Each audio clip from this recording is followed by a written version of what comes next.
Welcome, and thank you for tuning in to Black Women Amplified, the podcast.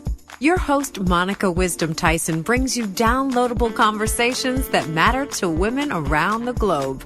We discuss all things Black girl magic, amplify our voices, and transform our challenges into triumphs. Monica calls on her league of extraordinary women to push our boundaries, share their expertise, and stories of personal transformation. Welcome your host of Black Women Amplified, Monica Wisdom Tyson.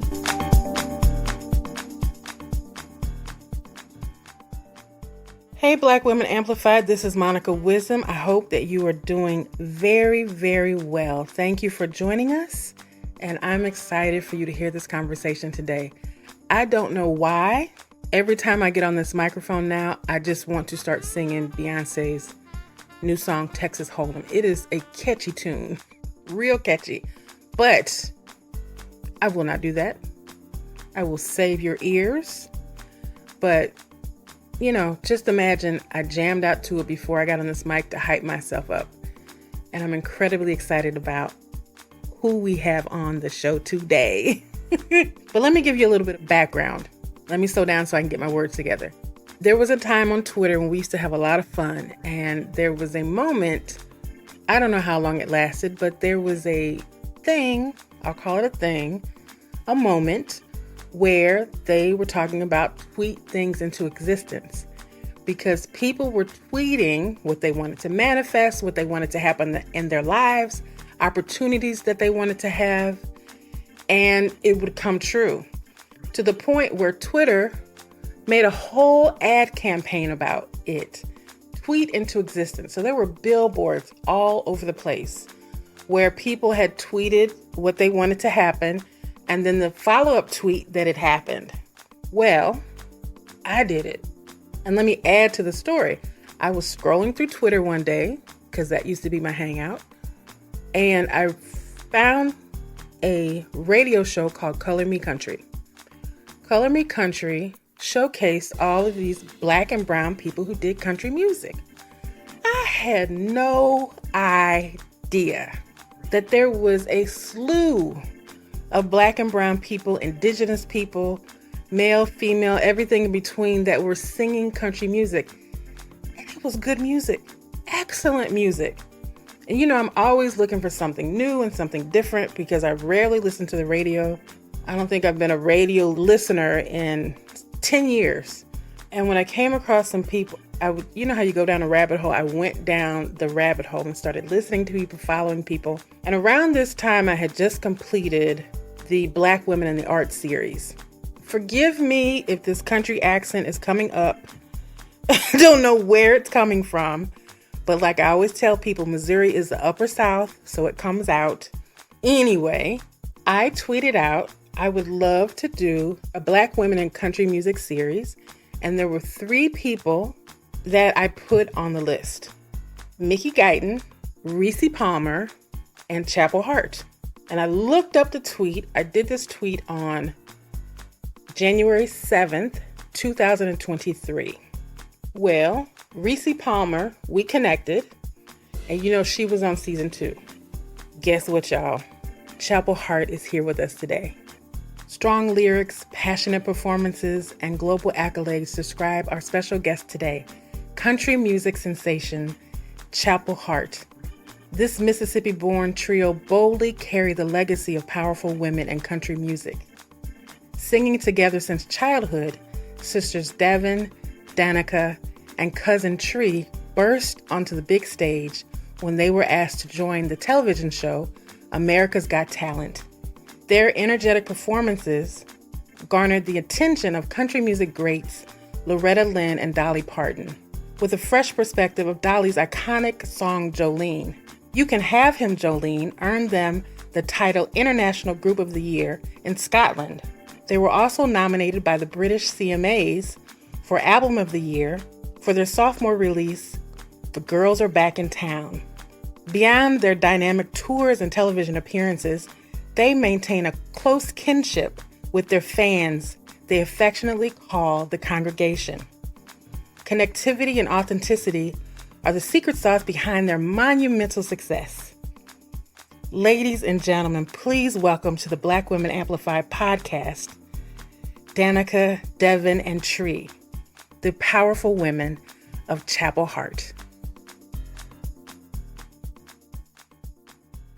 Hello, ladies. How are you all? And welcome to the Black Women Amplified podcast. I am so excited that you're here. Hello. Hey. We are excited to be here. I have to tell you, before we get started, my brother friend wanted me to tell you all hello. He worked with you on America's Got Talent the first time. Kevin Mays. What's his name? Kevin Mays. He did your costume. Yes. We were talking the other day about all the things, and he said, these girls are so good. You should interview them. I was like, well, who is it? We love Kevin. Who is Kevin? And she was like, he did your coat. And that's all she had to say. You tell Kevin. Danica said, hello, I miss him so much. Yes, we love Kevin. Oh my goodness. I told him next event we do in LA, we gotta come get him to get our dresses. And so he can do them. I said, we're gonna take over the world in this fashion. He just did his little laugh. He said, come on, girl, let's do it. Oh, he's ready. He loves y'all. He was like, you should interview these girls, the Hart girls. I said, Chapel Hart? He said, yeah. I said, I interviewed them on Thursday, Kevin. And he just went in. That's my friend. He's working with Fantasia, so all of her red carpet for. Wow. Kevin. Oh my God. Yeah, One of the carpet dresses, and that was immaculate. All coming back around. I just saw a post the other day talking about her designer, and he has been eating the girls. You gotta get look. You gotta text Kevin and tell him, can you give us his number? Because I got to call and scream on the phone for a minute. Okay. Speaking of Black excellence, come on. Yes. Now listen, he went on and on. I can see the love is real. Some people meet friends, and some people you meet them and you meet your family for the first time. And I feel that. Yes. He's definitely that person. And he doesn't go on and on about too many people because he works with everybody. So that meant a lot. So I would consider myself country-ish, born and raised in what I call the Upper South. Kevin and I were both born and raised in St. Louis, Missouri. Mm-hmm. One thing I love about country is the storytelling. So please tell me about the stories that Chapel Hart tells. This is Trea, and I feel like most of the stories we tell either come from personal experience or like stories of other people around us that we've heard. And sometimes like just thinking of like a specific situation and kind of just running with it. But I think they're just those real stories about life in general. Oh, that's beautiful. Yes, I remember growing up on country music. The true story to the Mandrell sisters, Charlie Pride, because my uncle was a country western singer. And so every time I was sitting next to him, he was listening to country music or watching a western. Yeah. That's why I call us the Upper South. And you all grew up in Mississippi, which is rich in Southern culture. And right now, there is a spotlight on Black women in country music. So I feel like as a Midwesterner, I need a little bit of a lesson. What is country? And what's the difference between Southern, Western, and country? That's a good question. I'm writing this down, okay? I'm going to let somebody else go first, and I'm going to jump in. But I think that's a really good distinction. I think that, I'll take one. I think that Southern, to me, describes it moves into, it is the like Southern hospitality. Yes. It is the feel. It is the heart. It is the soul of the South. It is who you are in your being. It is your... I feel like I like to think that we're really known, like we're known for like that super like niceness. One thing about it's like you cannot drive into the South and not be full and not be fed. Let me tell you, we will feed a stranger, we will feed a homeless person, we will feed dogs and cats that do not belong to us. It is just in us. And I think that is that part, but also I think there's two sides to that coin. It's that overly like we just it's like a mothering of a people. I feel like Southern, but the other side of that coin, honey, we can cuss you out and roll our neck and never move out and go, Bless your heart. That I think that's Southern. Now it kind of irked me sometimes people use it wrong. Right. But I feel like Southern is what you can feel, and like Western is what you see. Because when people hear Western, I think their mind instantly goes to like ranches and horses. cowboys. Yes, that which I aspect think of it. is an aspect, but now I think more. Oh no, Sorry, I probably took And- it out. it's okay. And I kind of feel like country, I've learned that, like, I feel like country is like, if Southern is like the feeling and like the way the people are, I feel like country is more so kind of like the lifestyle. Cause I didn't think I'd realize this, but as we traveled around, like there are country people all over. They might not even have that, like that nice, genteel Southern hospitality, but they grew up like living that rural life, that small town feel. Does that make sense? No, Like, because 100%. we've met country people in New York and they are country as heck, but they're not necessarily Southern. Right. And I think that's a very fair and accurate description. Country is the people who have grown up with the country experience. It's a small town. It's everybody knows everybody. Everybody calls a friend. You can't think you about to slip around and do something because Miss Ethel gonna tell your auntie who's gonna tell your mama and it's gonna beat you home. And I think that a lot of people grew up in that aspect, which is country, which I think, like Trea said, spans to New York. It spans to LA, certain parts. I mean, not LA, to California. And we've got people from Kenya and like in who Australia have lived the country, who have lived the country experience. And also I think is where the country music fan base is rooted in country. It's the stories that you tell when you talk about sitting out on the porch and Sunday all the family is over and you're watching as your cousins are playing jump rope and basketball and football and everybody's playing in the yard and we're making up games. And when people hear that and they go, oh my gosh, that is me, that's us on Sundays, same thing. And I think that I would say that that's country, but I was going to say when Dev said Western, I think Western is definitely, I think what Western is like the beginning of country and Western, which was the cowboys. It was the horses, the Western, kind of how like the way out West kind of feel. And it was the cowboy way of life. But now I think has moved more towards the fashion of country, which is the fringe and leather and rhinestone. It's kind of, we done jazzed it up a little bit. But I think nowadays it's come to don't get me dirty. I look cute. Right?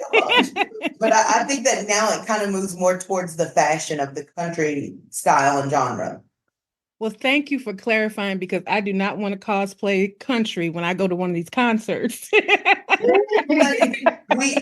gotta say that I always say, we say, look, everybody want to be Western till it come time. Everybody want to be Western till it come time to wear them boots and fringe, honey. It is not the pain of heart. I tell people, if you don't do this, go with what's comfortable first, because them boots will have you down for 3-4 days after that show.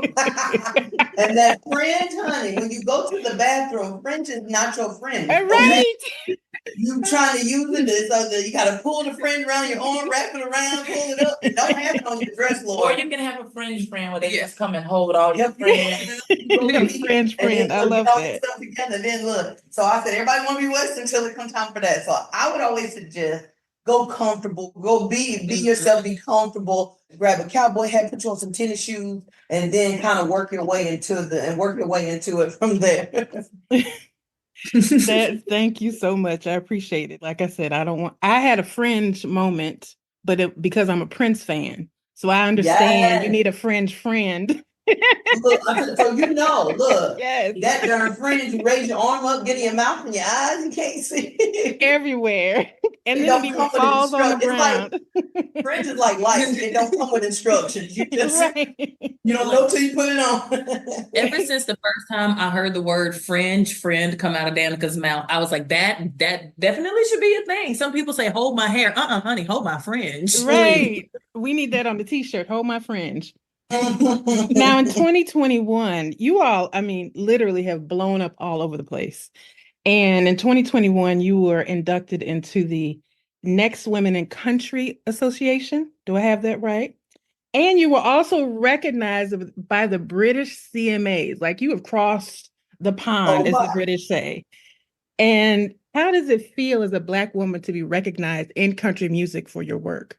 I think it's always an honor and a blessing to just be recognized, but even it and beyond just being Black women in country, I think just sometimes as a woman in general has been a little bit more difficult than the white male dominated genre. Mm-hmm. And so it's always just an honor to be recognized and to be mentioned with some of the much bigger names in country music. And this is Danica, and let me tell you what, I was over the moon because there was times that we felt like we weren't even seen like in the communities that we were playing. We're like, hey, we're here, listen to our songs. And they were like, it's okay. You know what I mean? Like, so we had went through a long period of feeling just kind of like unseen, unheard, and that we were like peddling these songs that everybody was telling us they're like, okay, or just average. But we need to be working with this person, or we need to be working with that person. So we were kind of starting to lose confidence a little bit. And once we auditioned for AGT, but to know that we were nominated in the British Country Music Awards, when I say like, it was one of those moments that like, when you heard it, I was like, what? But like later when I was just like to myself, it really kind of choked me up a little bit because I was like, people get it all over the world. And we were scared for so long that like people just wouldn't get it, or maybe it was something that we were or weren't doing. And then I don't know, something about that nomination that just showed us, it's like, no, people hear us loud and clear. Keep going. People need this. And so it was a big boost of inspiration. Mm-hmm. Like I always tell people, Jesus said you got to go outside of your town to be recognized. Yeah. Josephine Baker did the same thing. So you all are on the right path. Now I have to ask this question. Has Queen Bee made a call to work on a secret project in the near future? She hasn't yet, but you can give her our number, honey. I think she just probably got an old number or something. She's been trying to call, but no, look, let me tell you what, if Queen Bee ever calls us, it won't be much of a secret, okay? Because that thing about the southern things that we got, baby, that mouth get to going. I'm nosy and I talk a lot. Everybody don't know. I can imagine you put a big old bee on your hat. I can't say nothing, but guess what? Let me tell you what, that is exactly, if we ever get the call from Queen Bee, that is going to be my hint drop. So you will, when you see it, you call Derek ASAP, okay? Because that means it's time to get the interview, okay? Yes, ma'am. Okay, that's your, you heard it first. I'll be like, right now, call me now. Now, I heard it was just recently, I was on Twitter one day and I cooked into a radio show called Color Me Country. And once I plugged in, I was like, who are all these women? How come I don't know who they are? And the music is exquisite. And it was like, I tell people, it's like somebody left the door open and I peeked in and just started watching what was going on the other side. Who are some of the women, Black women specifically, women of color, who are out here doing this country music thing? Because you all have been in this game for quite a while. We have, but before I even start naming the rest of the women, I have to start with the brains behind Color Me Country first, and that is Reese Palmer. Reese freaking Palmer. Yes, there's no way you can't tell us that we are not related, because from the time we first met, like, she has been just incredible. But what Reese did, because like she was signed to a label like in the 90s, she actually she charted on Billboard and in the early 2000s, and like she charted on Billboard and all the things, but just like a lot of other artists, like you would never hear about it. But what Reese did, especially, and I feel like it's so important, especially like nowadays when they only want to focus on me. Reese used her platform to shine as big and as bright a light on as many people of color who are singing country music. And when I say she is doing such an incredible job, and if it weren't for Reese, we probably wouldn't know people like Roberta Lee and Sasha, and like, who would have thought that there's an amazing Black Canadian woman singing country and killing it? Mm-hmm. And like people like Julie Williams and Brittany Spencer, and like the list goes. It's such a big list. I think like that you said, I mean, it was what you said. And Madeline Edwards. Yeah, Madeline Edwards. it was like there was this great big world of women of color and brown women who were singing country music and we had no idea. And we were like, Reese, Inez Palmer, where Yes. these people? Don't tell I said that, okay? It's that tree. But it was just like it opened up an entire new world. And what I'm looking for is I think that if we can all kind of tap into that and somehow tap into that, but tap into the sisterhood of country music. Mhm. I think it's so funny. They've got the boys in country kind of got to say, and they say bros up, which means that, hey, look, it may not be me, but as long as the bro is up. So I was like, but we got to get like a sister's up, like sis up, like, you know what I mean? And we got to have that attitude. It may not be me right now, but as long as the sisters are winning, then it'll be a trickle effect. Then another one will win, then another one will win, then another one will win. So it just kind of circle that around. It was just the fact that like, it's so amazing to have this community. We went with her with Color Me Country to the UK last year and we had so much fun and there were so many people. Like it's a little porch in this, like out in this open field and they've got tons of stages. So the Color Me Country had this front porch stage. It's a really kind of cool stage. All the instruments are set up. It's set up like kind of like a front porch or a back porch. And it should feel like you've got a few friends that come over and you're singing music for them. Honey, that stage was it was thousands and thousands of people deep. And we were like, what? So but it was amazing. So fun. But I will forever tip my hat off to Reese Palmer for what she is doing to bring awareness to brown people and people of color in country music. Yeah. And also, I kind of want to just tack another one on the end of that, and that's Miko Marks, because she has been doing she's been doing some incredible stuff, but it wasn't until Reese invited us to like just a little barbecue at her house. And I feel like we witnessed a conversation that like people know that it's a thing, but hearing it said out loud by two people actually in it, because Miko is older, like she's older than Reese, but there's kind of been this thing in the industry. There's like only one at a time, only one of us at a time. But hearing that even whenever Reese came onto the scene, like initially, like Miko had already been conditioned to kind of like stay away, or there's only like all in the sense of that there's only room for one of us. But the moment that the two of them let those guards down and became friends and supported each other, just like Danica said, as much as the guys support each other, like it's so beautiful watching that sisterhood blossom and grow. She's very generous. I was lucky to interview her last year and I found out she's from St. Louis too.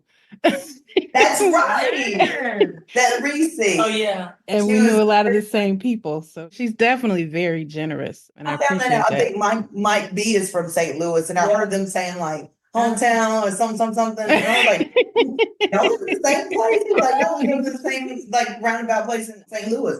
I was like, Reese, you from St. Louis? She was like, yeah. I was like, yeah. Once you get around it, you'll figure us out. We have, just like you all, we have our own culture.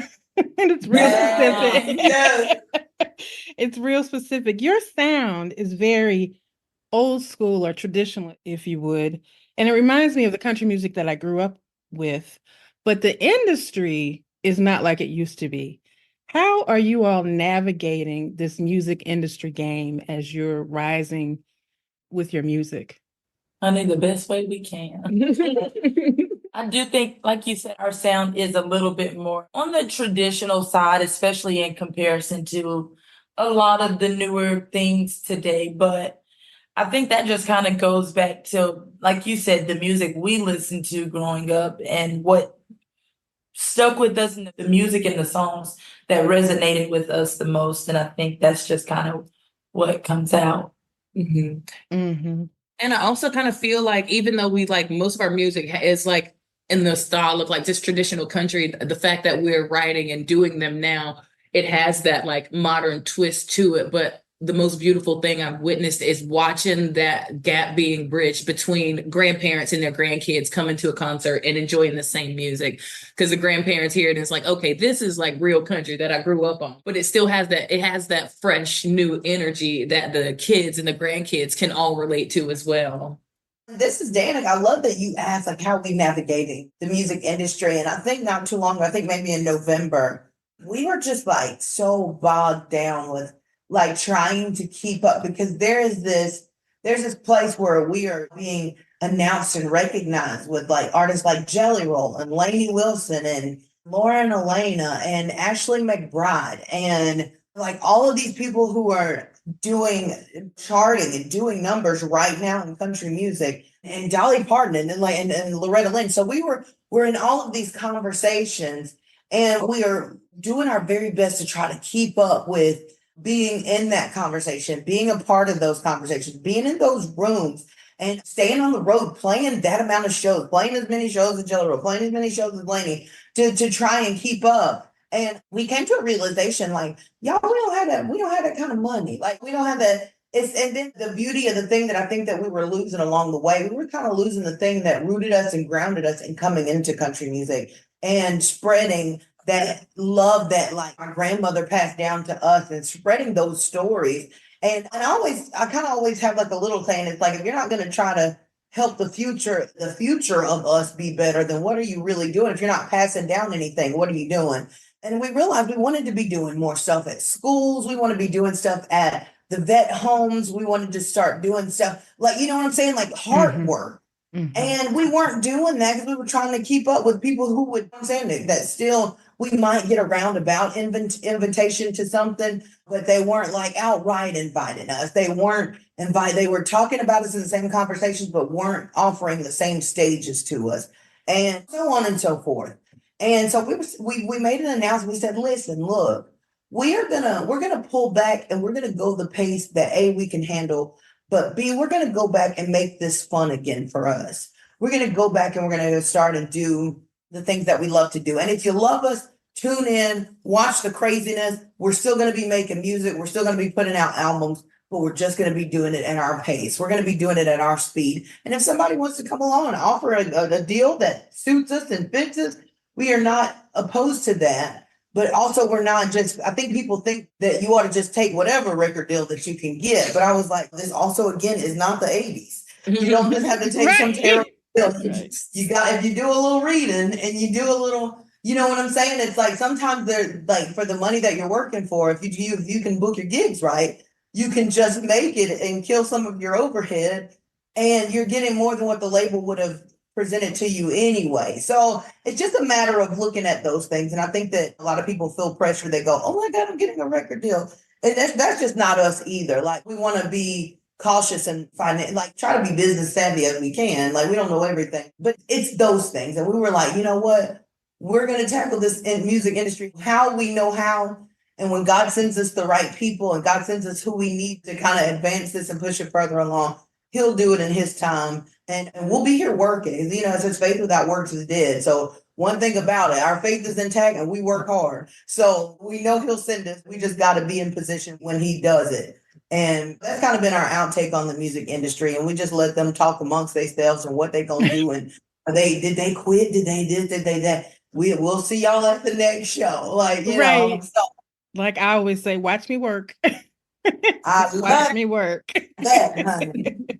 Now I know we have a reduced amount of time, but I want to talk a little bit about America's Got Talent. You all were not only on one season, but you were on 2 seasons. How did that come about?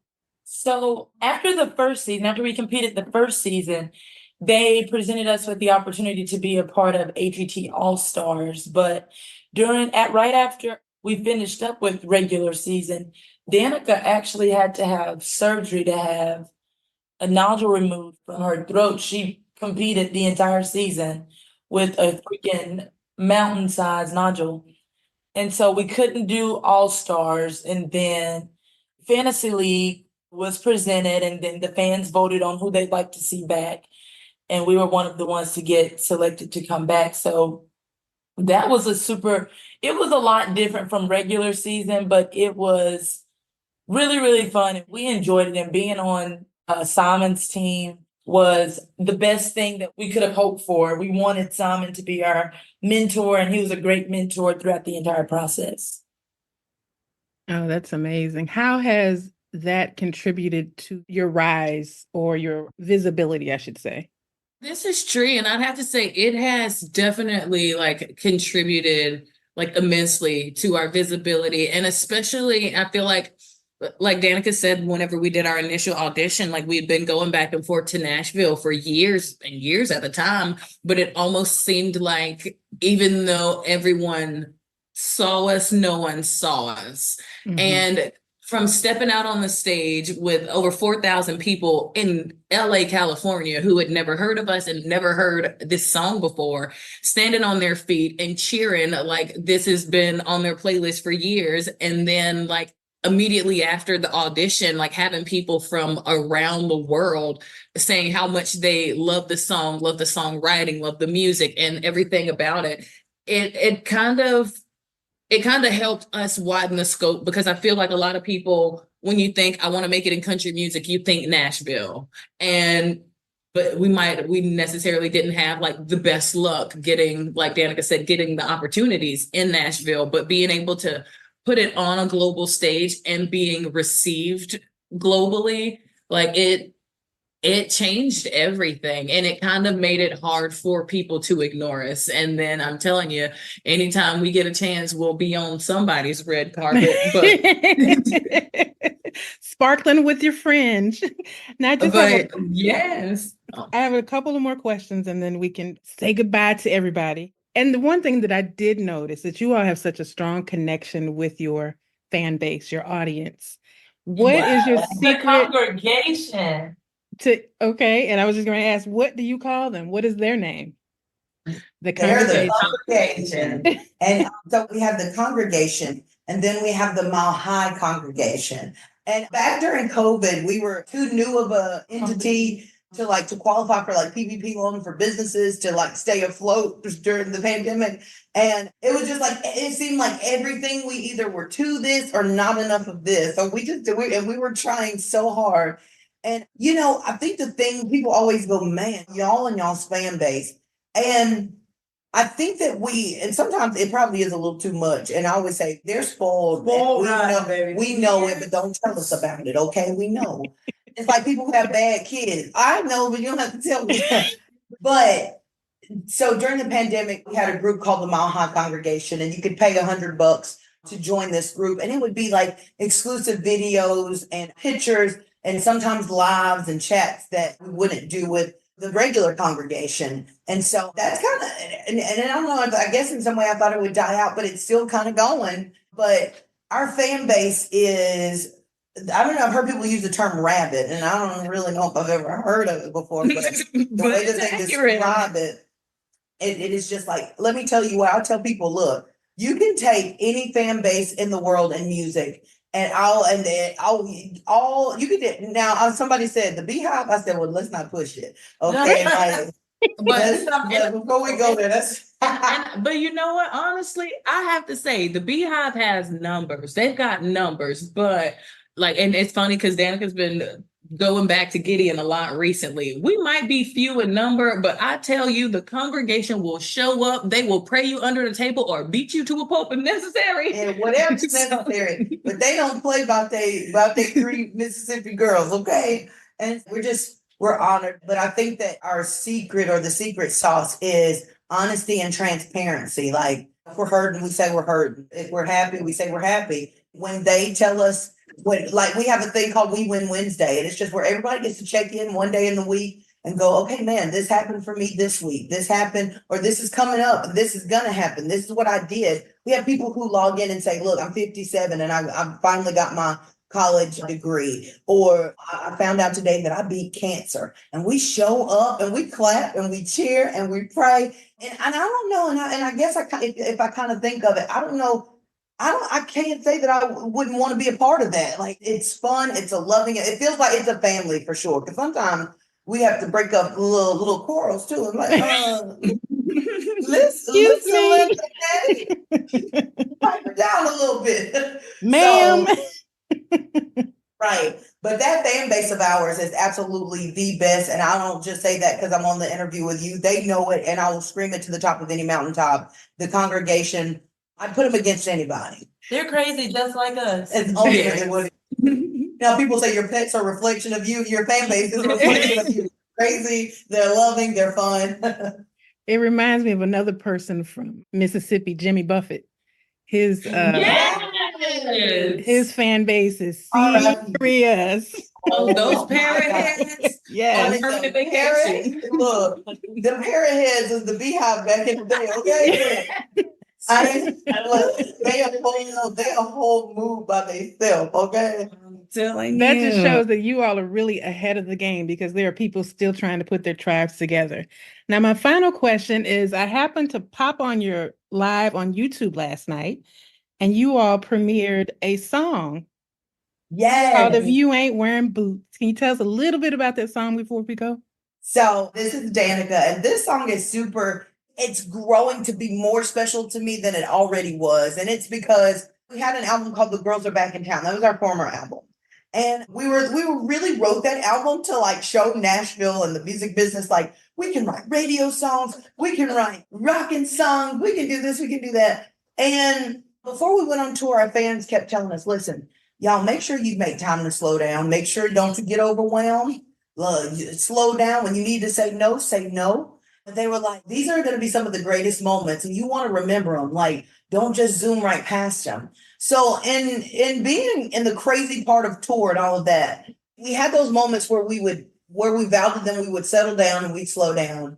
And doing that, we started kind of like talking about growing up. And I mean, like, I don't know, just all the amazing things like from back in the day, and which really brought this song to be. And it was just talking about like everybody. And that's what I'm saying.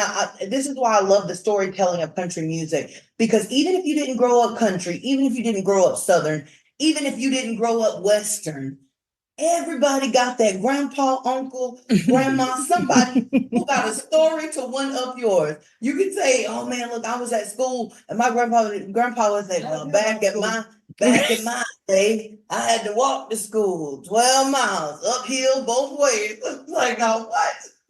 And so, but it was like we all had that grandparent, but that person that was always kind of, we would call it one-upping, but they had a way of just showing you that, like, just reminding you those subliminal ways to remind you to work hard, remind you to be kind, it was those life lessons that they were dropping you at the time you didn't know they were dropping. And that is exactly what If You Ain't Wearing Boots is. It's how we came up. And I remember one time, my sister Deb tells the story sometimes, is that I got my first pair of, I don't know why I wanted green boots so bad.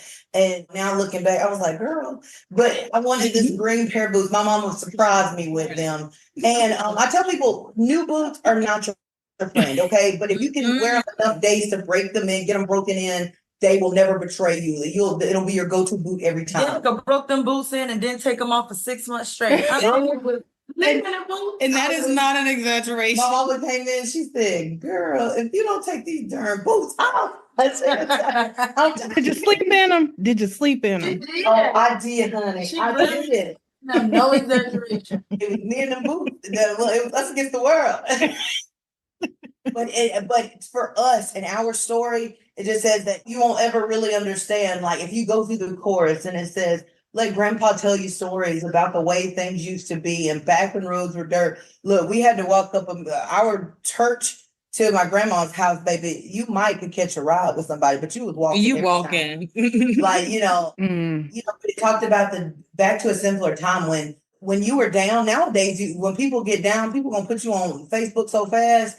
She out here bad, like, you know what I'm saying? Like, she don't have no job. But back in the day, we had a way of covering each other. And it was like, you know what? Come here. Well, I know somebody. I'll help you. Let me talk to Mr. John. Let me see if he'll give you some work. So it was back in the time when we would pick each other up and not kick us while we were down. And it just, I don't know. And it has really become one of my favorite songs. And it's one that I think resonates around with everybody. We watch people from on the other side of the world be like, this song made me cry when I heard it. It reminded me of my grandparents. And I'm like, man, but it just shows you the power of music, I think. Mm-hmm. It's a beautiful song and it's very peaceful. And I'm thinking the noise that's happening right now, we need something to just calm us down. Mhm. And so Mhm. thank you for the song. And I want to thank you for your Thank you, time. Monica. I know that you were on the road doing dates. So how can people find you, connect with you on the internet, and support your movement? You can find us on all social media, Facebook, Instagram, Twitter, TikTok, YouTube, all music platforms at Chapel Hart Band. For our shows and dates, you can visit our website at chapelhart.com, where you can get your merch, dates, all the things. And I will say that too, like it's a little bit of a shameless plug, but people always say it. They hear our story and they go, how can I help those girls? Like I want to do something. And we are about as independent as it gets. But we bought us a bus, we named her Jolene. No.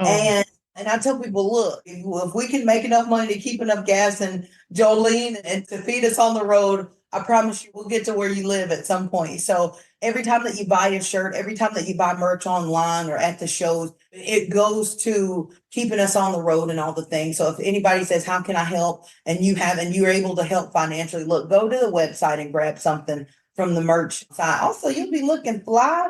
Get you one of them little pictures without the face on it. And if anybody asks you, tell them these are my best friends. Right. Besties. Period.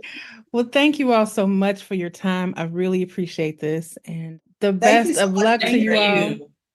And I'll tell you what, you have a home at Black Women Amplified. Anytime you want to come and have a Yeah. conversation, you are more than welcome here.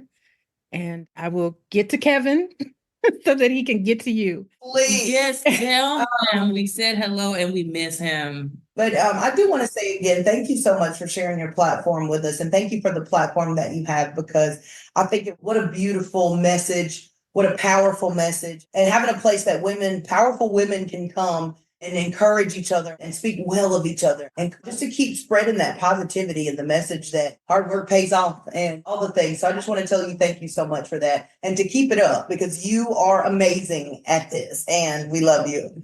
Thank you. You're going to make me cry. I would say God sends you those little road flags every now and then to tell you you're in the right direction. So maybe this is just one of those little road flags. Keep doing what you're doing and keep raising it up, keep doing it, keep growing it, be beyond on the right track. This is it. Well, thank you. I really appreciate it. I just want to say God bless you all. And I'm wishing abundance and light and joy to guide every path that you're going in. And Kevin and I talked about it. Like, he sees big things for you all. And if he sees it, I know it's true, because he sees lots of things. Right. So Kevin just has seen it all, honey. Yes. Yes, Right. yes. And I just thank you. I just can't say thank you enough. So I'm going to go before I go into another question, because I have so many questions. I know, look. So that means we got to do it again. Right. someday. Definitely. Call us so we can schedule part 2, okay? Definitely. We'll get you. We'll see if we can't schedule a day when we've got a little more time, and then we'll get part 2 in. No problem. Many Thank you, blessings Monica. to you all. Thank you all. I appreciate it. Take care. Bye. Thank you. Thank you for listening to Black Women Amplified. We hope you enjoyed the show. Be sure to subscribe and log on to blackwomenamplified.com for more information. Keep shining.